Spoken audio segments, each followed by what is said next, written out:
What's up, Eagles? I'm a Wildcat. I'm John Stark. I'm a blind film critic, and The Twister, Caught in the Storm, just opened on Netflix, and I wanted to talk about it from the perspective of somebody who has actually graced the streets of a range line, who has been in the now non-existent Joplin High School, and uh, from the perspective of somebody who can at least understand what it is to see a town obliterated by an F5 tornado. Um, I I graduated in 2001. So basically, if you are a current Eagle watching this for whatever reason, I would be like your dad at this point. Um, the Joplin that I remember from way back in the day, had so many cool opportunities for a kid growing up in school. It was the biggest town that I had. I grew up in Neosho, which is just outside, and constantly had to go into Joplin, um, for like literally anything. Uh, like that we had. I mean, I had fast food restaurants, um, but I didn't have. I don't know, Olive Garden, Red Lobster, Ruby Tuesdays. Um, we didn't have major stores. Like there's a mall, North Park Mall, that is in. It's briefly mentioned I wish they'd spent a little bit more time on that at the end about how they transformed the mall so that the kids could go to high school, continue to go to school while they built a new Joplin High School. Um, and they went to school in a mall. I mean, like, for some kids, that was like a dream. It's like a weird, feels like you're on like a TV sitcom or something, like some weird version of Saved by the Bell. So, uh, yeah, I remember going through North Park Mall, and way back in the day, it used to be where the movie theaters were. There was a two-screen movie theater and a five-screen movie theater. So it was yeah, I'm a movie guy. That's why I'm here. I have a website, Mac the Movie Guy, and so I used to go there all the time for movies. There was also a Sears Plaza that had a six-screen movie theater. We had our movie theaters are all spread out, uh, and there was a dollar um, movie theater that was just off of Range Line that was open for a while. I remember seeing There's Something About Mary there. That's where I remember seeing. I know I saw like a couple movies there, but for some reason that's the one that stands out to me. And of course, there was the drive-in theater, which I know I went to once, but I thought it was so weird because I was so used to going inside for movies that just the experience to me was weird. Um, so I when I was in high school, I did I was not an athletic individual. I stopped playing basketball when I transitioned into high school, so I wasn't in any sports. I did mostly like choir and debate, and I had the opportunity to go through Joplin High School for both debate competitions and also for district honor choir. So I've been in Joplin High School, which no longer exists. I think also Memorial Hall was taken out too, and I had used to go there for concerts. Um, like if we didn't get huge acts back, back in the day, we didn't get like huge, massive acts. Um, I remember in the 90s, All for One came through. I thought that was a pretty, I thought that was a pretty like big size band to come through. And then Jessica Simpson came through at one point, and girl that I was going to school with at the time won like a radio contest to be her opening act. So Yeah, we got I mean, some people came through, it wasn't complete. Joplin's not that small of a town, and because it's like a feeder town for all the local towns, a lot of people just go to Joplin all the time because their town is smaller and there's less to do there. So it feels like you're going to the big city. Um, if you don't want to drive all the way to like Tulsa or Springfield or Fayetteville, depending on which direction you're heading, those would be the other options. Or my God, all the way to I guess Kansas City or St. Louis for the real bigs, big cities. Um, yeah, I have so many memories of Joplin. I moved. I don't live in the area anymore, but obviously everybody I graduated with, I still have that area has a tendency to draw people in, and a lot of people. I know people who moved away and were like, "Oh, I got out," and they move back eventually. Like for some reason, it's like a vortex. It just pulls you back in. And there are times that I wish I still lived in the area because there are simpler times. I really loved my house that I grew up in, and I think everybody loves their childhood home. But it's like somebody else lived there and they've made changes to it. It wouldn't be the same, you know. It's just, but I I remember on a Sunday in 2011, looking at my social media, and I still had friends on there from high school. Only been like 10 years, and I didn't move the immediate way, the immediate minute I left. I went to Crowder. I remember when MSSU was MSSC. I went there also for competitions, for choir competitions. Um, it was, yeah, always hosted us. So I know where that was. It is in Joplin, by the way. There's a guy in the thing who was like, "Oh, it's outside Joplin, just outside Joplin." And it's not just outside Joplin. It's right off of Range Line, man. It is. I would think it's got to be. I mean, like when you live in the area, I always consider that area Joplin, and I guess it depends sort of on relative. Yes, it is sort of on the outer wall of Joplin, depending on how much people have built out from Joplin. But it's a little bit on the edge. It's not in the center of town. But I would definitely have considered that to always be in Joplin, um, and like not without questioning it. So, and I know plenty of people who went there.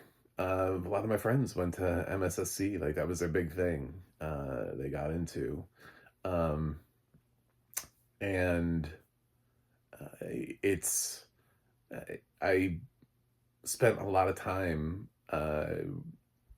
seeing stories about did people make it? Were people okay?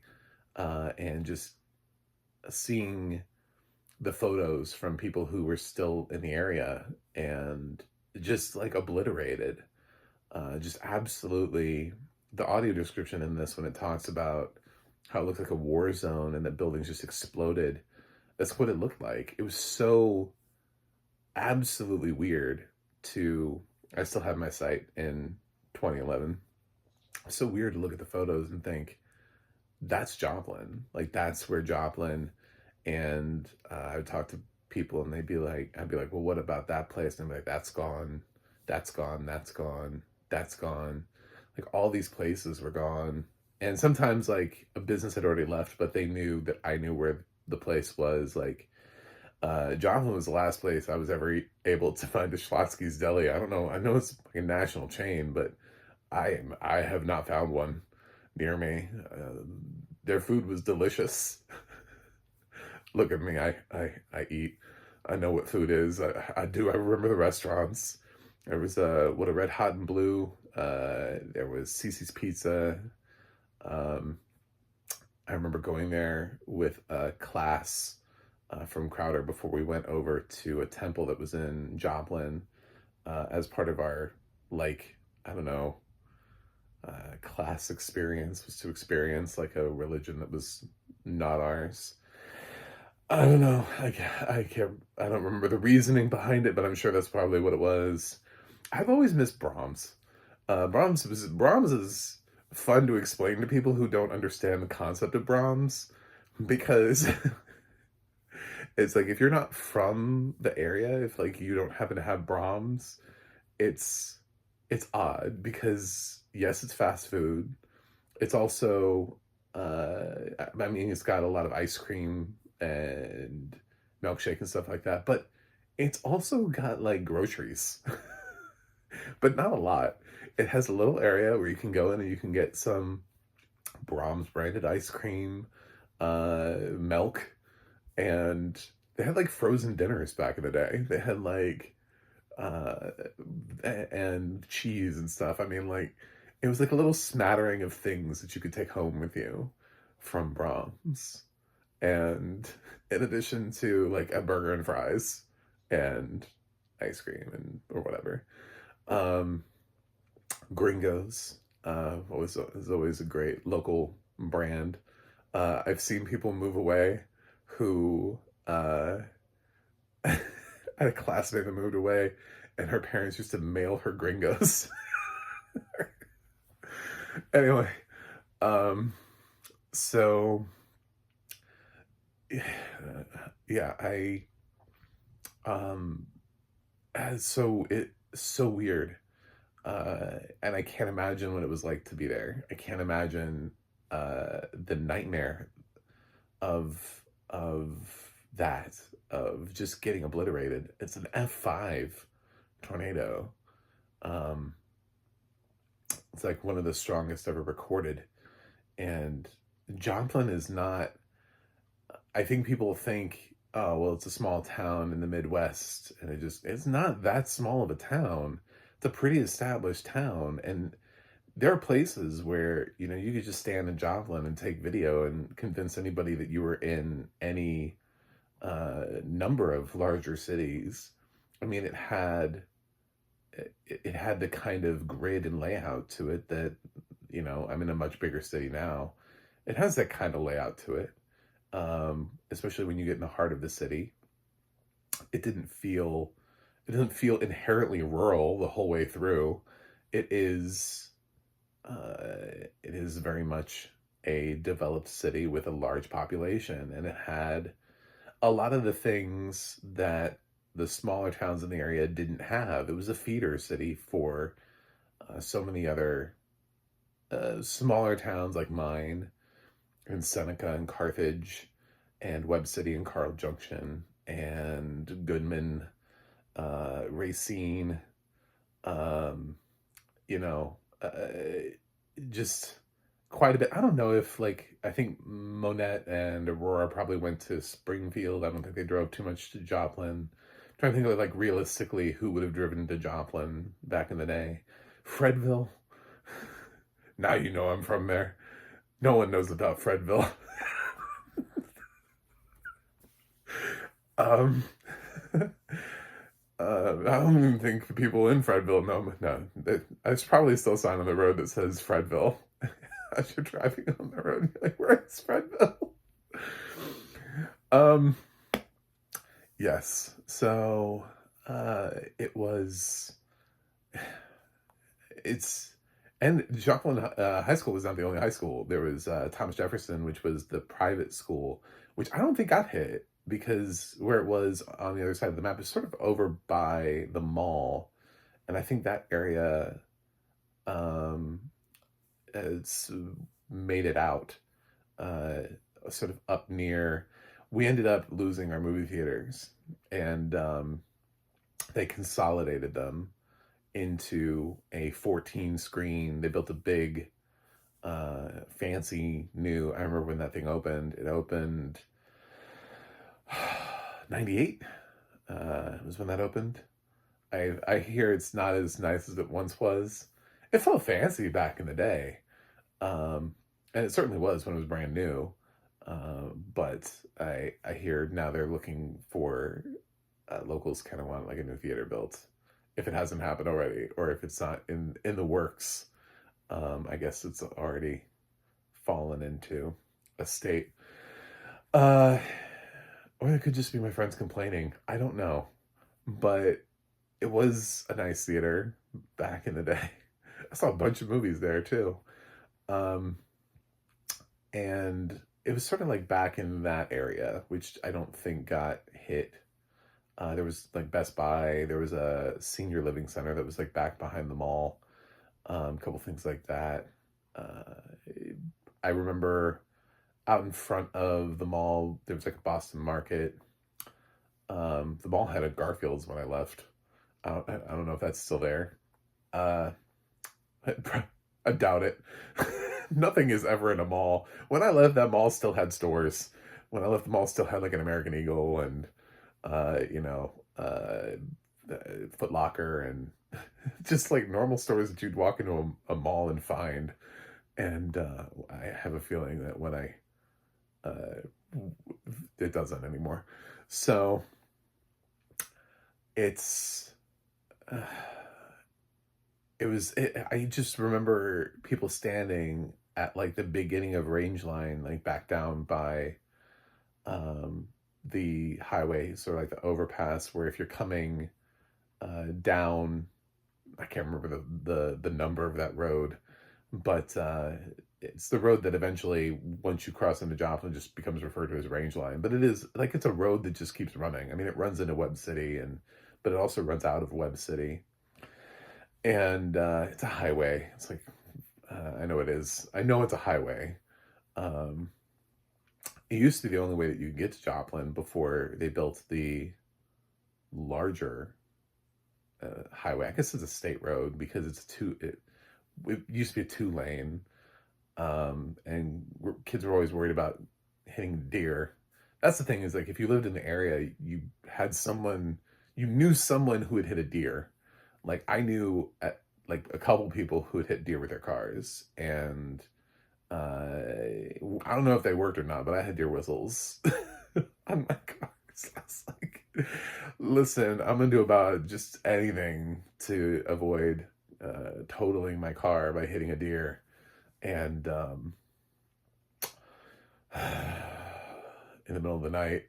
And I always had the biggest worry was on the 2 lane road. So when we got the big highway that opened up and then it eventually extended down sort of to my area, I could pick it up from there. There was a while where you used to have to drive down the highway and then pick it up halfway before they opened up like the extension.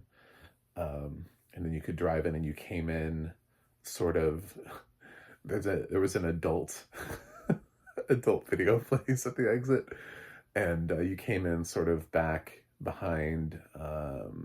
It was the road that ran by the Toyota dealership.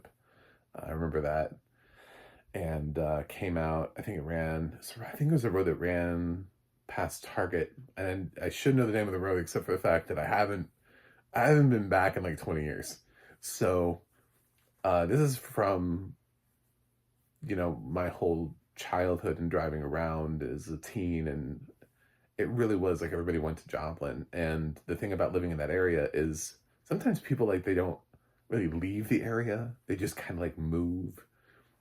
So like the big move for them is like moving from their small town. So if you're like, I had a friend that moved from Neosho to Wheaton, I mean, she still lived in the area. It's not that big of a move, but it feels like it. So I know a lot of people who moved to Joplin after high school and got jobs and lived there. So um, seeing the footage and hearing about people's homes being destroyed, and then also the people that weren't on Facebook, and then hearing those stories about like, oh, who you remember so and so? Their house is gone, and just soul crushing. And I tried to donate to every Joplin charity that I could at the time, just because I was so far away and I felt like I needed to do something. But I don't know, I not much to do. And watching these people tell their stories about uh, you know, I knew like everybody who was telling a story was going to be at some point just obliterated by the storm. I knew that the reason they were here is because they had survived something. And so to hear the footage and to see the footage, and I watched this with my mom, who she also grew up in the area. It was the reason why I was there was generationally because people just don't go to the area. They just don't pick it on a map. Um, and yeah, so listening to the footage of everything that's happening and the sounds of the tornado. The one thing I didn't like were so many people who were like, the sirens went off and we didn't. I was like, really? Had you been gaslit that many times? Because did something change in the last 10 years? I mean, I know that, like, you know, since I graduated high school, you guys started probably getting like uh, uh, active shooter drills. So your lives were like totally different because suddenly you also had to worry about that. We didn't have to worry about that. In my day, I graduated a little bit after Columbine, so we weren't as worried about that kind of thing. So I did hear one time that one of our like fake quote drills that they didn't, that it was just like it's like a fire drill that we ran. They didn't have a name for it at the time. It was based on a bomb threat that, but I found that out years later. Um, I don't know. It's, I guess if you have a world where you live in active shooter drills, maybe tornado sirens don't mean as much to you. And not every tornado is an F5. Very few tornadoes are F5s. So there's something to be said about the comment about it just knocking some cows around. But for a lot of people, the sirens are real because not everybody has a basement. Although a lot of people a lot more people have basements there than where I am, where I can still get tornadoes and like nobody has a basement here. Like almost no one. It's like less than 1%. But um so you gotta find shelter. People who live in mobile homes uh, have have the greatest risk of always being hit by even a weak storm, knocked around and but yeah, obviously, as this documentary points out, you don't want to be in your car. I mean, there are certain things that happen. So yeah. I mean, I always took the siren seriously, make sure you move away from the windows, move to the interior part of the house just in case, watch the news, see where the tornado is. I remember going through all that and thinking, there had been a tornado that hit Neosho like years before I was there that had gone down sort of like the uh, one of our main drags and taken out a chunk of it, and they had to rebuild. So it's not like the tornadoes don't go through towns. They don't like dodge them and just go from farm to farm. So there's always reason to give pause and caution. Uh, it's of course it's made even weirder because it was a graduation day. So they're out there graduating out at MSSU, and this tornado comes through, and a lot of people are out, obviously, because a lot of people are out at graduation. And then while they're while they're graduating, their high school is being demolished. And Joplin High School, people used to build shit back in the day. You know what I'm saying? Like, especially in areas where um, where you knew tornadoes came through. Like, we had buildings that weren't just built out of, I don't know, like shit materials, you know? it's There's so many cheap ass houses. There are a lot of houses that are built from rock, from stone, from brick out in that area. And I remember Joplin High School being sturdy as fuck when I was there. Old, but sturdy. I didn't walk into Joplin High School being like, oh God, a little bit of wind will blow this thing away. No, I remember it felt like one of those buildings that was built to last. It was built to stand, and um, who knew if it was ever going to be replaced? Whereas they had the slightly newer, and I don't know what the structure was. I think my mom said that there was brief footage of it, but they didn't get to talk about it too much. The hospital was like destroyed. That's one of the big things, that they had this big like 4-story hospital, and I guess the footage showed that like how obliterated that had been, and was missing kind of like the top part of the building.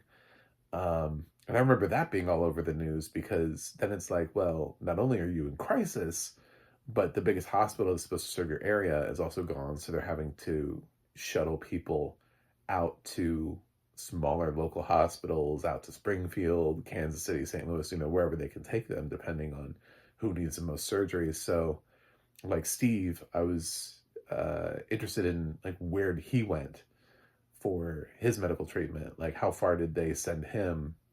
It sounded like that he had quite a bit of medical attention. I don't know if they sent him to one of the smaller area hospitals. My town had one, but it wouldn't have been able to take that many people. Um, and I kind of wonder, where'd he go? Because the big hospital got destroyed. I remember the news stories about people evacuating and trying to get patients out of that hospital, and not having a whole lot of time to do it, and appropriate amount of staff and all that kind of thing. Uh, yeah, this was a hell of an experience, and I don't know. 14 years feels like a weird amount of time to like land a documentary. It doesn't. You do kind of go, why now? Like, we could have done this earlier. We could have done this on the 10th anniversary. Um, it does kind of beg the question as to what was about now that caused this documentary. I mean, a lot of this footage has been around. Will's stuff has been on YouTube. What about now caused this documentary to be there? Why not sooner?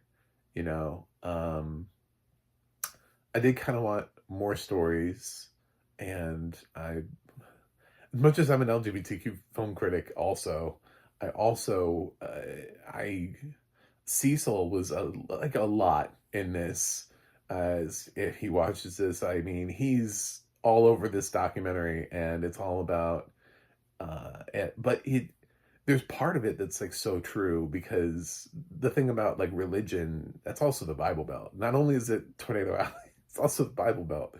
And tons of churches all over the place. So the fact that he would have a lot of the opinions that he has, and believing like the rapture was coming for him,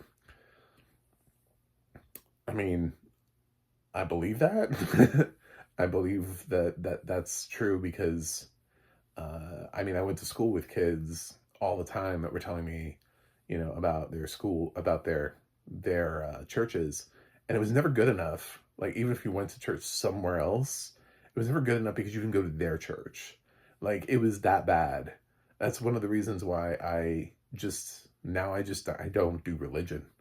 I'm spiritual, but after seeing and experiencing things that I experienced in that area, where I legitimately went to a friend's church and they told me that if I didn't go to that church specifically, that I was going to hell. And I was like, so roughly 250 of us are not going to hell.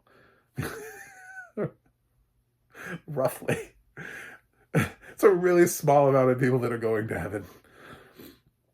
Um, so it gets a little bit much. Um, and but that's what your classmates are hearing, and so that's what they're telling you. So the fact that he has that opinion, or had that opinion when he was 17, I would not be surprised. So this was a fucking huge thing that went through Joplin and destroyed a whole bunch of things that I went through, a whole bunch of streets that I drove on, destroyed friends' homes, destroyed, killed people that I honestly had never met. I luckily made it out with none of the 164. I think that was the number. People who died. I didn't know any of them. I read their stories. The kid that was working at the pizza place. I don't want to say Pizza Hut. I don't want to default to Pizza Hut in my brain. I think it was Pizza Hut, but it may not have been. He was working at a pizza place um, when the storm hit and just obliterated it.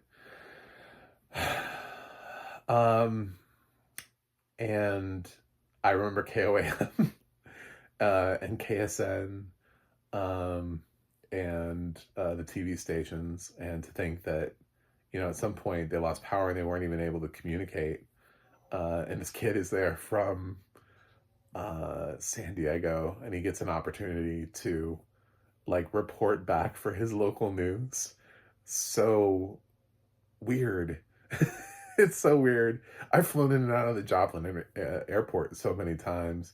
I had a friend that flew in from out of the area and drove up there to pick him up. And man, talk about an airport.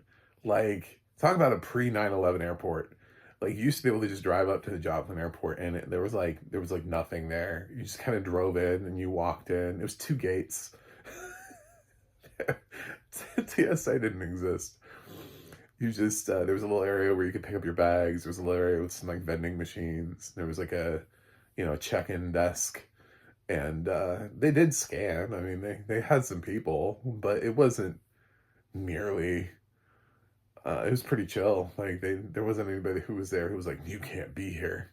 It's pretty much like, I don't know, if you want to be here, you must be here for a reason. So, um, yeah, uh, that's my home. So I consider that area my hometown area, even though I'm a Wildcat, not an Eagle. Uh, it's where you go, and for so many people, I knew people, they weren't from Joplin, but they went there to try to help just because they're from the area with any sort of cleanup or whatever they could do, after the storm. They came from these cities locally to try to help and to try to rebuild or to try to clean out rubble or whatever it is that you could do. And God love you if you stayed and rebuilt and put in the time and the effort, and hopefully nothing like that ever happens to Joplin again. But I did watch the documentary, and I also it is Descriptive Video Works, and Diane Newman did a really nice job of narrating the documentary as well, and would not be anywhere without good writing. So it's also written rather well. Like I said, I think, comparing things to war zones and buildings exploding, and there was the tree that looked like it had exploded, stuff like that, I thought was really nice. So yeah, Joplin. Yeah, I just wanted to do that. Like, I wanted to talk about like, I understand like, more than this documentary is giving me. I understand what the loss was to Joplin. I remember that. I remember going through those places and being in those buildings and driving along, and the high school rivalries, football games, and various tournaments and all that kind of stuff, living that life. And I think about this tornado a lot. I think about the tornado a lot. So, probably, but not, it is not my story to tell. That is not the tornado part of it, just is not my story. I did not live it. I'm not a survivor. I have friends that are, who did not leave the area and moved to Joplin because it was the big, it was a bigger city than where we lived. So it was like you were upgrading. You didn't have to move all the way up to. I had some people who moved to Springfield. That felt like a big move to them, but they're still really close to their parents who still live. They're still like an hour away, if you drive fast. Uh, yeah. So the Twister Caught in the Storm. Um, I I just wanted a little bit more to the story. They seem to focus a lot on youth, but not all youth. Like there are people who like the storm chasers are not high school students, so they could have had someone. I wish they had talked about the hospital experience because that was pretty insane. I wish they'd gotten somebody from the hospital, and I think that's probably the biggest failing is that there was nobody who knew about that, and they weren't able to include that in the film. Um, and that would have been that's my biggest criticism is that that was kind of a huge loss for them. Also, I would have talked a little bit more about the resilience and the rebuilding. Talked a lot about the trauma, but not a lot about the cleanup and people coming together afterwards, which there was a lot of, and the all of the various charities. I mean, yes, Obama, thank you. That's yes, Obama came, but like a lot of other things came too. I mean, um they didn't have anything. So like Tide had sent these they have these like mobile relief centers where you can do your laundry. They're sponsored by Tide. And so Tide sent those things there. What else do I remember that happened? Uh, American Idol had, after the tornado, they had Asia Epperson, who was from Joplin and ended up auditioning for Idol, because they were doing this like bus tour audition thing. And I think they picked her up out of there. And she was a Joplin High School student, graduate, or former student, or whatever you want to say. She didn't make it very far. She was like a semifinalist, but they were able to co-opt her story onto American Idol. So yeah, there's a lot of things that kind of I remember coming out of that area and that story. Yeah, there's more. There's more, and this is only like an hour, and it's a little under 90 minutes. I would have done a little bit more and showed the coming out of it as well, and with the how the town, and focus a little bit more on the rebuilding and you know where we are now, that kind of thing. Like yeah, we had high school in the mall for this amount of time, and then they built the new school and we went there and that kind of thing. So it's just more. There's more to the story than this. So I'm gonna give the Twister Caught in the Storm a B plus, and a shout out to Jeff Heck for writing the audio description for this. It was really well done. So I know this is a long ass review, but it's going to be reviewed by a lot of people like me who are on YouTube who have no idea, who've never been to Joplin, and it deserves to have somebody who actually can experience and actually can. I still visualize Rangeline. I still think a lot about my childhood, and I'm a very nostalgic person, and I go back to the times, to all my happy places, and a lot of them were in Joplin. They were. A lot of them were food. A lot of them were food. I feel like I could just list all the restaurants. They're probably not there anymore, but yeah, a lot of them were food. That's sad. I know, but I ate all up and down Rangeline. Anyway, thanks for watching. Thanks for subscribing, and I'll see you guys on the other side.